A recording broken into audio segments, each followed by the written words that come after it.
Le rendez-vous de l'écho avec la Caisse d'épargne, la banque nouvelle définition pour les entreprises.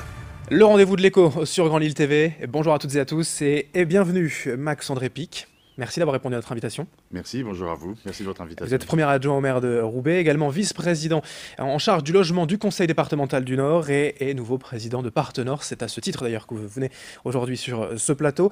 Alors déjà, si vous deviez rappeler un peu ce qu'est Partenord, un bailleur social en deux mots, mais dites-nous un petit peu plus. Alors, Partenord, c'est l'office départemental HLM du Nord, qui est le plus gros office de France, avec 45 000 logements, 780 salariés.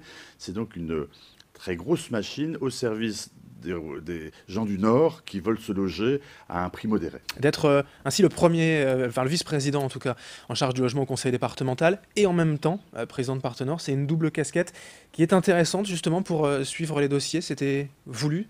Oui, puisque ça n'était pas comme ça que ça se passait avant. Il y avait deux personnes différentes qui assumaient ces responsabilités. Mais avec le président Le Cerf, on a considéré que pour gagner en cohérence et en rapidité, et pour que les politiques du conseil départemental soient appliquées, le bras armé qu'est Partenord Habitat devait donc être aussi présidé par celui qui gère la politique départementale du logement. En l'occurrence, il n'y a pas de conflit d'intérêt d'être justement dans ces deux rôles. Non, non, absolument aucun, puisque Partenord a une gestion qui lui est propre et autonome et qui est indépendante de celle du conseil départemental, même si, comme d'autres organismes HLM, il bénéficie de subventions du département pour mener ses politiques de construction, de rénovation du logement. La politique d'investissement dont on va bien sûr parler dans un instant. Déjà, revenons sur ce patrimoine très important, vous le disiez, par rapport au territoire national. Pourquoi, finalement, dans le Nord, autant de logements Le Nord a plusieurs particularités. D'abord, d'avoir de grands organismes HLM, publics comme privés, alors que partout en France, c'est plutôt morcelé et avec des organismes beaucoup plus petits.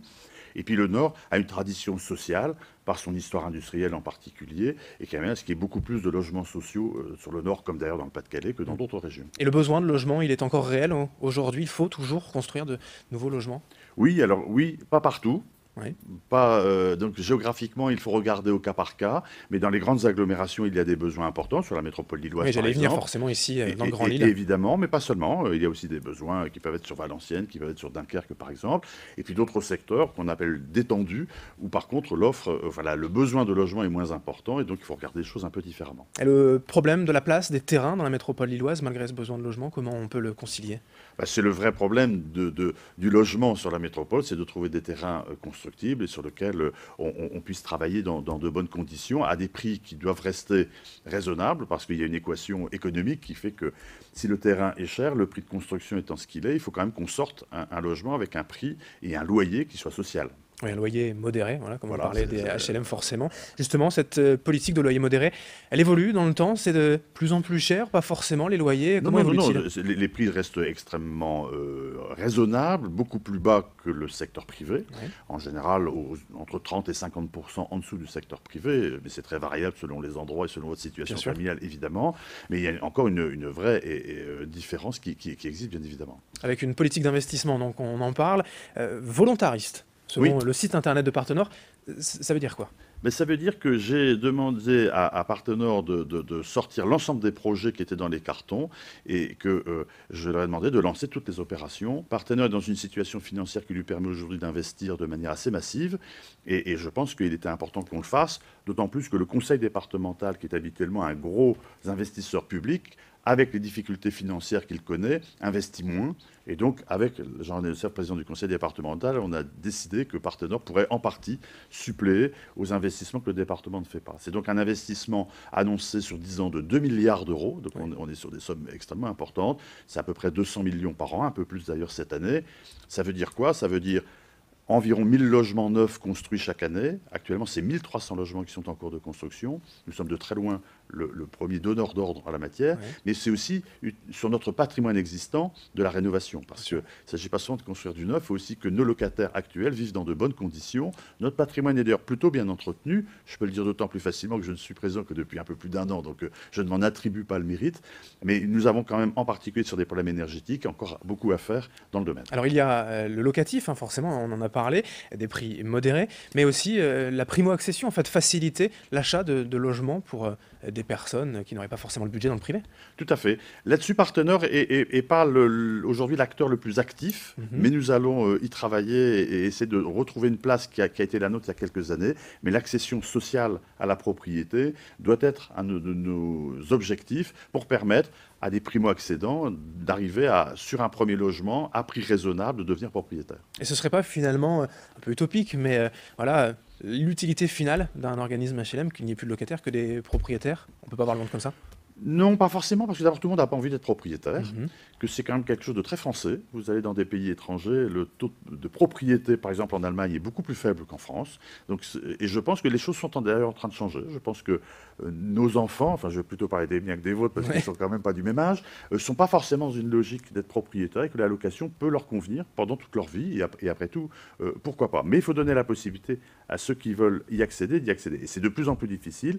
Vous évoquez les terrains de plus en plus rares, donc de plus en plus cher pour construire. Le coût de la construction également a beaucoup augmenté et donc il devient très difficile d'acheter sa première maison, son premier appartement.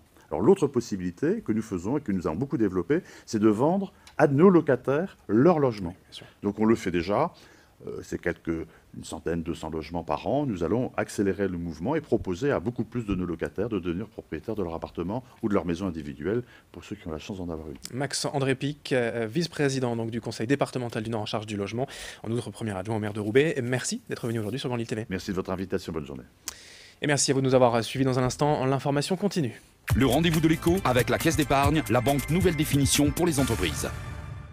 Le rendez-vous de l'écho avec la Caisse d'épargne, la banque nouvelle définition pour les entreprises. Le rendez-vous de l'écho sur Grand Lille TV. Bonjour à toutes et à tous et bienvenue Max-André Pic. Merci d'avoir répondu à notre invitation. Merci, bonjour à vous. Merci de votre invitation. Vous êtes premier adjoint au maire de Roubaix, également vice-président en charge du logement du Conseil départemental du Nord et nouveau président de Partenor. C'est à ce titre d'ailleurs que vous venez aujourd'hui sur ce plateau. Alors déjà, si vous deviez rappeler un peu ce qu'est Partenor, un bailleur social en deux mots, mais dites-nous un petit peu plus. Alors Partenor, c'est l'office départemental HLM du Nord, qui est le plus gros office de France, avec 45 000 logements, 780 salariés. C'est donc une très grosse machine au service des gens du Nord qui veulent se loger à un prix modéré. D'être ainsi le premier, enfin le vice-président en tout cas, en charge du logement au conseil départemental et en même temps président de Partenor, c'est une double casquette qui est intéressante justement pour suivre les dossiers. C'était voulu? Oui, puisque ça n'était pas comme ça que ça se passait avant. Il y avait deux personnes différentes qui assumaient ces responsabilités.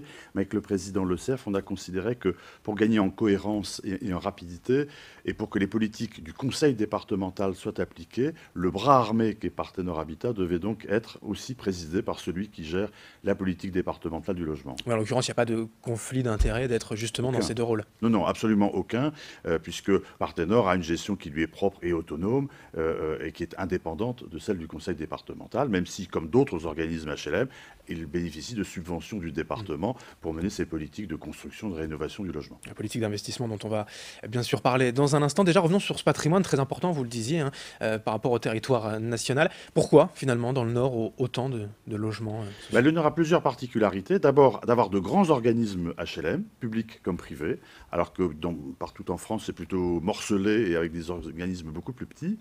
Et puis le Nord a une tradition sociale, par son histoire industrielle en particulier, et qui amène à ce qu'il y ait beaucoup plus de logements sociaux sur le Nord, comme d'ailleurs dans le Pas-de-Calais, que dans d'autres régions. Et le besoin de logement, il est encore réel aujourd'hui? Il faut toujours construire de nouveaux logements? Oui, alors oui, pas partout. Oui. Donc géographiquement, il faut regarder au cas par cas, mais dans les grandes agglomérations, il y a des besoins importants, sur la métropole lilloise. Oui, j'allais venir forcément ici, dans le Grand Lille. Évidemment, mais pas seulement. Il y a aussi des besoins qui peuvent être sur Valenciennes, qui peuvent être sur Dunkerque, par exemple, et puis d'autres secteurs qu'on appelle détendus, où par contre le besoin de logement est moins important, et donc il faut regarder les choses un peu différemment. Et le problème de la place des terrains dans la métropole lilloise, malgré ce besoin de logement, comment on peut le concilier? C'est le vrai problème du logement sur la métropole, c'est de trouver des terrains constructibles et sur lesquels on puisse travailler dans de bonnes conditions, à des prix qui doivent rester raisonnables, parce qu'il y a une équation économique qui fait que si le terrain est cher, le prix de construction étant ce qu'il est, il faut quand même qu'on sorte un logement avec un prix et un loyer qui soit social. Oui, un loyer modéré, comme on parlait des HLM forcément. Justement, cette politique de loyer modéré, elle évolue dans le temps, c'est de plus en plus cher, pas forcément les loyers. Comment évolue-t-il ? Les prix restent extrêmement raisonnable, beaucoup plus bas que le secteur privé. Oui. En général, entre 30 et 50% en dessous du secteur privé, mais c'est très variable selon les endroits et selon votre situation familiale, évidemment. Mais il y a encore une vraie différence qui existe, bien évidemment. Avec une politique d'investissement, donc on en parle, volontariste, selon le site internet de Partenord, ça veut dire quoi? Mais ça veut dire que j'ai demandé à Partenord de sortir l'ensemble des projets qui étaient dans les cartons et que je leur ai demandé de lancer toutes les opérations. Partenord est dans une situation financière qui lui permet aujourd'hui d'investir de manière assez massive et je pense qu'il était important qu'on le fasse, d'autant plus que le conseil départemental, qui est habituellement un gros investisseur public, avec les difficultés financières qu'il connaît, investit moins. Et donc, avec Jean-René Lecerf, président du conseil départemental, on a décidé que Partenord pourrait en partie suppléer aux investissements que le département ne fait pas. C'est donc un investissement annoncé sur 10 ans de 2 milliards d'euros. Donc, on est sur des sommes extrêmement importantes. C'est à peu près 200 millions par an, un peu plus d'ailleurs cette année. Ça veut dire quoi? Ça veut dire environ 1000 logements neufs construits chaque année. Actuellement, c'est 1300 logements qui sont en cours de construction. Nous sommes de très loin le premier donneur d'ordre en la matière, mais c'est aussi sur notre patrimoine existant de la rénovation, parce qu'il ne s'agit pas seulement de construire du neuf, il faut aussi que nos locataires actuels vivent dans de bonnes conditions.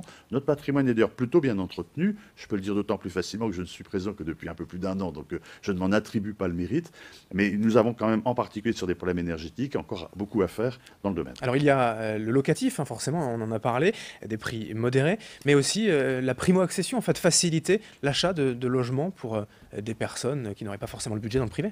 Tout à fait. Là-dessus, Partenord est pas aujourd'hui l'acteur le plus actif, mais nous allons y travailler et essayer de retrouver une place qui a été la nôtre il y a quelques années. Mais l'accession sociale à la propriété doit être un de nos objectifs pour permettre à des primo-accédants d'arriver sur un premier logement à prix raisonnable, de devenir propriétaire. Et ce ne serait pas finalement un peu utopique, mais voilà, l'utilité finale d'un organisme HLM qu'il n'y ait plus de locataires que des propriétaires? On ne peut pas voir le monde comme ça? Non, pas forcément, parce que d'abord tout le monde n'a pas envie d'être propriétaire, que c'est quand même quelque chose de très français. Vous allez dans des pays étrangers, le taux de propriété, par exemple en Allemagne, est beaucoup plus faible qu'en France. Donc, et je pense que les choses sont d'ailleurs en train de changer. Je pense que nos enfants, enfin je vais plutôt parler des miens que des vôtres, parce qu'ils ne sont quand même pas du même âge, ne sont pas forcément dans une logique d'être propriétaire et que la location peut leur convenir pendant toute leur vie. Et après tout, pourquoi pas. Mais il faut donner la possibilité à ceux qui veulent y accéder, d'y accéder. Et c'est de plus en plus difficile. Vous évoquez les terrains de plus en plus rares, donc de plus en plus chers pour construire. Le coût de la construction également a beaucoup augmenté. Et donc, il devient très difficile d'acheter sa première maison, son premier appartement. Alors, l'autre possibilité que nous faisons et que nous avons beaucoup développée, c'est de vendre à nos locataires leur logement. Oui, donc, on le fait déjà. C'est une centaine, 200 logements par an. Nous allons accélérer le mouvement et proposer à beaucoup plus de nos locataires de devenir propriétaires de leur appartement ou de leur maison individuelle pour ceux qui ont la chance d'en avoir une. Max-André Pic, vice-président donc, du conseil départemental du Nord en charge du logement, en outre premier adjoint au maire de Roubaix. Merci d'être venu aujourd'hui sur Grand Lille TV. Merci de votre invitation, bonne journée. Et merci à vous de nous avoir suivis. Dans un instant, l'information continue. Le rendez-vous de l'écho avec la Caisse d'épargne, la banque nouvelle définition pour les entreprises.